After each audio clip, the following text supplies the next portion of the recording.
జీవితంలో మనుషులు ఉన్న టైంలో అనుకుంటారు, బాబు నాకు ఇది అవసరం లేదు, ఇప్పుడు నాకు ఐ డోంట్ థింక్ సో, నాకు ఫ్యూచర్లో కూడా అవసరం పడిద్ది.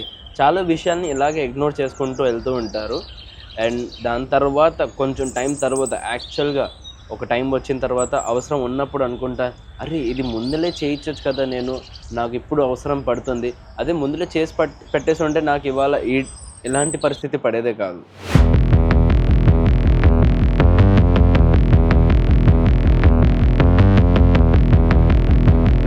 నమస్తే, గుడ్ మార్నింగ్ అండ్ మళ్ళీ నా ఛానల్కి మీకు స్వాగతం. సో నేను రిఫర్ చేస్తుంది నా మ్యారేజ్ సర్టిఫికేట్ గురించి. యూజువల్లీ ఏమైందంటే మ్యారేజ్ సర్టిఫికేట్కి నేను పెద్దగా ఇంపార్టెన్స్ చూపించలేదు, బట్ లేటర్ ఆన్ నాకు ఇవ్వాలా, లైక్ నా మ్యారేజ్ అయిన 3 సంవత్సరాల తర్వాత ఇవ్వాలని నాకు అవసరం పడుతుంది మ్యారేజ్ సర్టిఫికేట్ కోసం. లేదంటే ఇప్పుడు దాకా నేను అనుకున్నాను, యాజ్ పర్ హిందూ యాక్ట్ మన ఇండియాలో మ్యారేజ్ సర్టిఫికేట్ అనేది పెద్ద మ్యాండేటరీ కాదనుకున్నాను. జస్ట్ పెళ్లి చేసిన తర్వాత ఫొటోస్, అంటే పెళ్లి చేసిన ఫొటోస్ ఉంటాయి కదా, అది ఒకటి విట్నెస్ ఉంటే మనకి చాలు, అది సరిపోద్ది అనుకున్నాను. కానీ ఇవాళ నాకు అర్థమైంది, పాస్పోర్ట్ ఆఫీస్లో ఒకవేళ మనకి స్పౌస్ నేమ్ చేంజ్ చేయాలంటే మ్యాండేటరీగా మనం మ్యారేజ్ సర్టిఫికేట్ చూపించాలి. నేనేమో వీరి కోసం పాస్పోర్ట్ అప్లై చేయడానికి వెళ్తే ఆ టైంలో నాకేమైంది, వాళ్ళు స్పౌస్ నేమ్ చేంజ్ చేయాలి నా దాంట్లో, లేదంటే మీ చైల్డ్ అని మాకు ఎలా తెలిసిద్ది అని అన్నారు, క్వశ్చన్ చేశారు. అలాంటప్పుడు నాకు అర్థమైంది, ఓకే సో ఫస్ట్ ఎండోర్స్మెంట్ చేపించేసి దాని తర్వాత మళ్ళీ వీరు పాస్పోర్ట్ అప్లై చేయాలి. సో లాస్ట్ టైం వెళ్ళినప్పుడు వీరి కోసం పాస్పోర్ట్ అప్లికేషన్ మాది హోల్డ్లో పెట్టేశారు. అంతలో నేను నా మ్యారేజ్ సర్టిఫికేట్ని అప్లై చేసేసి ఇది అయిపోయిన తర్వాత పాస్పోర్ట్ ఆఫీస్లో మళ్ళీ వెళ్ళి అపాయింట్మెంట్ బుక్ చేసుకొని నా స్పౌస్ నేమ్ ఎండోర్స్మెంట్ చేపిస్తాను. స్పౌస్ నేమ్ అక్కడ ఎంటీ ఉంది, బ్లాంక్ ఉంది, సో దాంట్లో నిషా కుమారి అని మెన్షన్ చేపించేసి దాని తర్వాత వీర్ పాస్పోర్ట్ కోసం మళ్ళీ అప్లికేషన్ అపాయింట్మెంట్ షెడ్యూల్ చేసి ఇట్స్ లైక్ ద ప్రాసెస్ మొత్తం యాజ్ యూజువల్గా.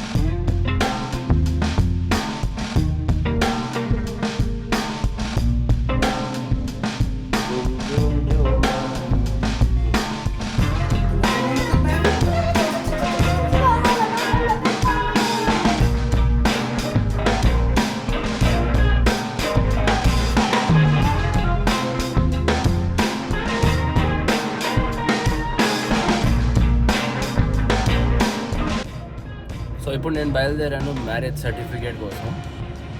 ఇప్పుడు అదే అప్లై చేయాలి.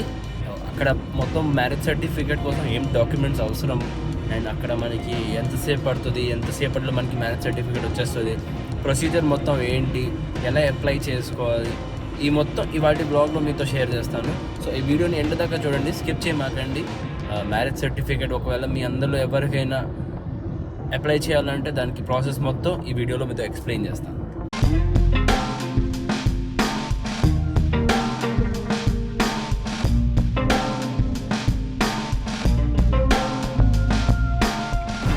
సో ఇప్పుడు నేను జస్ట్ బియర్డ్ ట్రిమ్ కూడా చేసి వచ్చేసాను. ఇందులో ఒక ఫోటో కూడా దిగేద్దాము. పాస్పోర్ట్ సైజ్ ఫొటోస్ నా దగ్గర లేవు, అంటే ఉన్నాయి కానీ ఎక్కడో మిస్ప్లేస్ అయిపోయింది. బట్ ఇప్పుడు ఇమీడియట్గా అర్జెంట్గా కావాలంటే better I mean like passport size photos కోసమే నేను కొంచెం బియర్డ్ ట్రిమ్ చేయించేసాను. కొంచెం కాదు, మరీ ఎక్కువ అయిపోయింది. సో ఇప్పుడు లోపల వచ్చేసాను, ఇక్కడ పాస్పోర్ట్ సైజ్ ఫోటో తీస్తాను. సో ఫొటోస్ తీసేసుకున్నాను గాంధీనగర్లో బ్లేజ్ స్టూడియోలో. నేను ఇప్పుడు బయలుదేరిపోదాం. అండ్ అలాగే ఇప్పుడు నేను వచ్చేసాను నా ఫ్రెండ్ సోల్మన్ వాళ్ళ షాప్ దగ్గరికి. రాజా నేను కలిసి ఇప్పుడు బయటకు వెళ్తాం. ఐ మీన్ సోల్మన్ రాజా రెండో ఇతని పేరే. సో మేము కొంచెం అదే ఒకసారి ముందుకెళ్ళి ఒక చిన్న పని ఉంది చూసుకొని దాని తర్వాత మీకు మొత్తం రిజిస్ట్రేషన్ ప్రాసెస్ ఏంటి మ్యారేజ్ సర్టిఫికేట్ కోసం మీకు ఎక్స్ప్లెయిన్ చేస్తాను.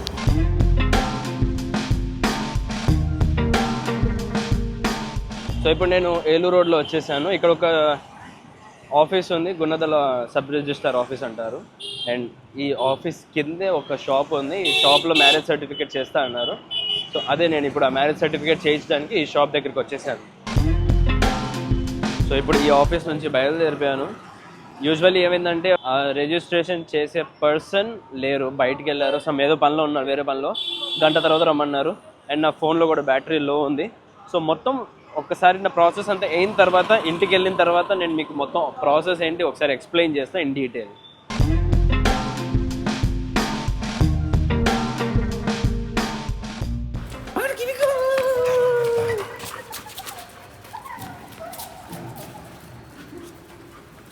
సో గైస్ అయితే ఇప్పుడు ఇంటికి వచ్చేసాను అండ్ ఇప్పుడు కొంచెం డూడుల్ కేవీకి కొంచెం గేమ్ ఆడిద్దాము. గేమ్ ఆడిచ్చిన తర్వాత నేను మీకు మొత్తం ఎక్స్ప్లెయిన్ చేస్తాను నాతో అక్కడ ఏమేమి జరిగింది, మొత్తం రిజిస్ట్రేషన్ ఎలా జరిగింది ఏంటనేది మొత్తం మీకు ఎక్స్ప్లెయిన్ చేస్తాను ఒకసారి.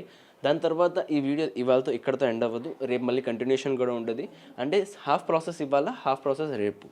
ఇవాళ జస్ట్ బుకింగ్ చేశాను, రేపటికి అపాయింట్మెంట్ బుక్ అయింది. రేపు మొత్తం ఏం జరిగిద్ది అది నేను రేపటి బ్లాగ్లో కంటిన్యూ చేస్తాను. సో మొత్తం స్టోరీ తర్వాత మీకు చెప్తా.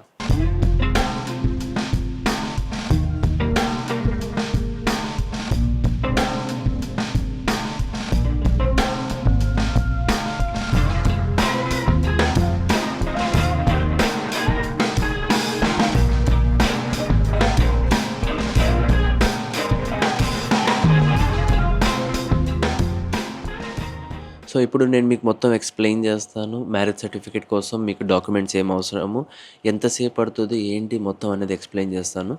అండ్ దానికి ఫీజు కూడా ఎంత ఛార్జ్ చేస్తాడు కూడా మీకు చెప్తాను. ఫస్ట్ డాక్యుమెంట్స్ ఏమేమి కావాలి మీకు అది చెప్తాను.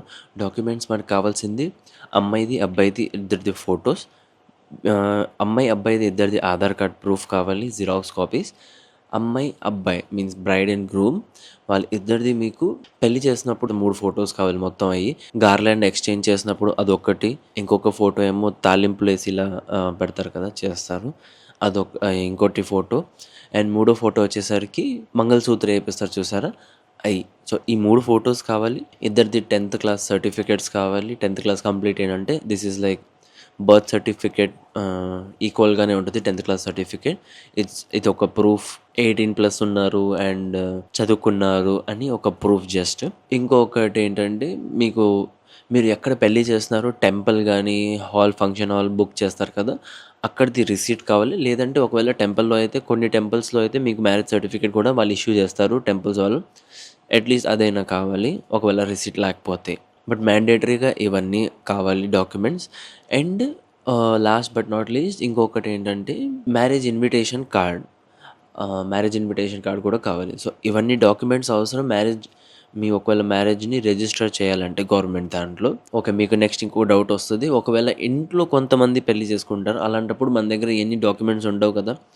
ఎస్, మీరు రైట్, దీని కూడా ఉంది. ఇప్పుడు ఏంటంటే దీంట్లో మీకు ఆప్షన్ ఉంటుంది. వీళ్ళు ఏంటంటే ప్రూఫ్ కింద డైరెక్ట్గా ఆ ఇన్విటేషన్ కార్డే పెట్టేస్తారు. ఇన్విటేషన్ కార్డులో డైరెక్ట్ మెన్షన్ ఉంటుంది అమ్మాయి ఇంట్లో కానీ అబ్బాయి ఇంట్లో పెళ్ళి జరుగుతుందని. సో అదే ప్రూఫ్ కింద పెడతారు. అప్పుడు మనకి రిసీప్ట్ అనేది అవసరం లేదు. సో నెక్స్ట్ ఫర్దర్ ప్రాసెస్కి వెళ్తాము. ఇవన్నీ డాక్యుమెంట్స్ గవర్నమెంట్ వెబ్సైట్లో మనం అప్లోడ్ చేయాలి. ఇది మీరు డైరెక్ట్గా ఇంట్లో చేసుకోవచ్చు. నేను అక్కడ వెళ్ళిన తర్వాత నేను చూసిన తర్వాత నేను రియలైజ్ అయినారు ఇది నేనే చేసేయచ్చు కదా అని అనుకున్నాను.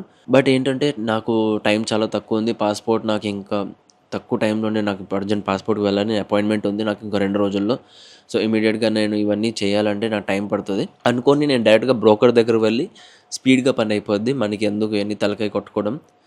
ఒకవేళ ఒక్క డాక్యుమెంట్ అయినా అప్ అండ్ డౌన్ అవుతే అంటే మిస్ప్లేస్ కానీ ఏదైనా చేస్తానంటే లేట్ అయిపోద్ది, డిలే అయిపోద్ది ప్రాసెస్లో. సో బెటర్ బ్రోకర్ దగ్గరికి వెళ్ళిపోయాను అంటే డైరెక్ట్గా పని ఈజీగా అయిపోద్ది మనకి. అలా అనుకొని నేను వెళ్ళాను. అండ్ దీనికి ఫీజు నాకు వాళ్ళు ఏం ఛార్జ్ చేశారంటే 3,500 రూపీస్ ఛార్జ్ చేశారు. ఇంతకుముందు అయితే రిజిస్ట్రేషన్కి ఐ థింక్ నేను విన్నాను 200, 300, 500లో మ్యాక్సిమం అయిపోయేది. బట్ ఇప్పుడు ఎందుకు అలా అవుతుంది నాకు తెలియదు. ఇది నాకు ఎగ్జాక్ట్గా నాకు తెలియాలంటే రేపు తెలిసిద్ది. సమ్ చలానాలు ఉన్నాయంట, చలాన్ కట్టాల్సినవి 500 సమ్ దేనికో దానికో, ఇంకో 500 దేనికో, మళ్ళీ రిజిస్ట్రేషన్ ఆఫీస్లో ఇంకొక 500 అంట. ఇలా అని చెప్పేసి మొత్తం ఒక ఎఫిడేవిట్ కూడా చేయించాలి, దానికి ఒక 1000 రూపాయలు అవుతాయంట. అలా అని మొత్తం చెప్తున్నారు. దీని మొత్తంకి ఒక 3000 అవుతుందంట. 500 రూపీస్ బ్రోకర్ ఛార్జ్ తీసుకుంటున్నారు. సో మొత్తం మీద 3500 ఛార్జ్ అవుతుంది మనకి. Next moving on to the next point, registration కోసం మీరు ఆన్లైన్లో మీకు ఏ అపాయింట్మెంట్ స్లాట్ బుకింగ్ చేసుకోవాలో అది మీరు డిసైడ్ చేసుకోవాలి. ఆ డేట్ అండ్ టైంకి మీరు అక్కడ అవైలబుల్ ఉండాలి విత్ 3 విట్నెస్. 3 విట్నెస్తో పాటు రావాలి. విట్నెస్ వాళ్ళు ఆధార్ కార్డు కూడా తీసుకొని రావాలి సబ్ రిజిస్ట్రార్ ఆఫీస్కి. And A sub registrar office వెళ్ళాలి మీకు ఎలా తెలుసుకోవాలంటే మీ ఏరియా పిన్ కోడ్, అమ్మాయిది కానీ అబ్బాయిది కానీ ఏరియా పిన్ కోడ్, ఏ ఏరియాలో వాళ్ళ ఇల్లు ఉందో ఆ ఏరియాకి దగ్గరలో ఉన్న సబ్ రిజిస్ట్రార్ ఆఫీస్ ఏది ఉంటే, తాలూకా ఆఫీస్ ఏదైనా ఉంటే అక్కడికి వెళ్ళి మ్యారేజ్ సర్టిఫికేట్ రిజిస్ట్రేషన్ అనేది చేయించాలి. సో మీరు ఆన్లైన్లో ఫామ్ ఫిలప్ చేసిన తర్వాత డాక్యుమెంట్స్ అన్నీ అప్లోడ్ చేయాలి. నేను మీకు చెప్పిన డాక్యుమెంట్స్ అన్నీ ఈ డాక్యుమెంట్స్ అన్నీ అప్లోడ్ చేసిన తర్వాత అపాయింట్మెంట్ స్లాట్ బుకింగ్ చేసుకోవాలి. స్లాట్ బుకింగ్ చేసుకున్న తర్వాత ఆ డేట్ అండ్ టైంకి మీరు ఆధార్ కార్డ్‌తో పాటు మీ 3 విట్నెస్ వాళ్ళి ఆధార్ కార్డ్‌తో పాటు మీరు అక్కడ అవైలబుల్‌గా ఉండాలి. అండ్ అక్కడ అవైలబుల్‌గా ఉండిన తర్వాత మీకు ఏం జరిగిద్దో ఇప్పుడు నాకు తెలీదు. ఎందుకంటే ఈ నెక్స్ట్ ప్రాసెస్ నాతో ఏం అవ్వలేదు కాబట్టి. బట్ నాకు ఎక్స్‌ప్లెయిన్ చేశారు. నాకు ఎక్స్‌ప్లెయిన్ చేసింది మీకు చెప్పగలను. రిజిస్ట్రార్ ఆఫీస్‌లో వెళ్తే ఒక అరగంట సేపు పని ఉంటది మహా అయితే. ఐ థింక్ 30-40 మినిట్స్ పని ఉంటది. అక్కడ నుంచోవాలి. మళ్ళీ రైటింగ్ చేయాలి అండ్ సిగ్నేచర్ చేయాలి రిజిస్ట్రార్ ముందు. అండ్ అదే సైన్ చేసిన witness and bride and groom అంటే అమ్మాయి, అబ్బాయి, పెళ్లి కూతురు, పెళ్లి అబ్బాయి వీళ్ళందరూ సైన్ చేసిన తర్వాత అది ఒక వ్యాలిడ్ అవుతుంది. సబ్ రిజిస్ట్రార్ ఆయన కూడా సైన్ చేస్తారు. అండ్ మీరు 3 ఫోటోస్ ఏ ఫోటోస్ అప్లోడ్ చేశారు ఆన్‌లైన్‌లో దాని నుంచి ఒక్క ఫోటో మీరు సెలెక్ట్ చేసుకోవచ్చు. దాంట్లో ఒక ఫోటో మీరు కావాలంటే మీ మ్యారేజ్ సర్టిఫికేట్‌లో ఏ ఫోటో కావాలో ఆ ఫోటో అనేది పైన మీకు మ్యారేజ్ సర్టిఫికేట్‌లో ప్రింట్ అవుతది. విత్ ద మ్యాటర్ దట్ ఇలా మీ ఇద్దరిది పెళ్లి అయిందన్నట్టు. దాంట్లో మీరు 3 విట్నెస్ ప్రెజెంట్ ఉన్నారని. సో, అది మొత్తం మ్యారేజ్ సర్టిఫికేట్ కోసం ప్రాసెస్ నాతో జరిగింది. మీతో ఎక్స్‌ప్లెయిన్ చేశాను. బట్ రేపు ఏమవుతుందో నాకు తెలీదు. 3 విట్నెస్ కావాలన్నారు. సో, నేను కూడా నా ఫ్యామిలీ మెంబర్స్‌ని తీసుకెళ్తాను యాస్ విట్నెస్ కింద. సో, ఇది మొత్తం మీకు అర్థమైపోయింది కదా! అండ్ రేపు ఏం జరిగిద్ది మొత్తం నేను రేపటి బ్లాగ్‌లో మొత్తం చెప్పేస్తాను. సో, ఇవాల్టి బ్లాగ్ ఇక్కడే కొడతాను guys. And thank you for watching. Take care. Love you all. కొత్త రోజు కొత్త వీడియోతో ఇలాగే మళ్ళీ మనం రేపు కలుద్దాం.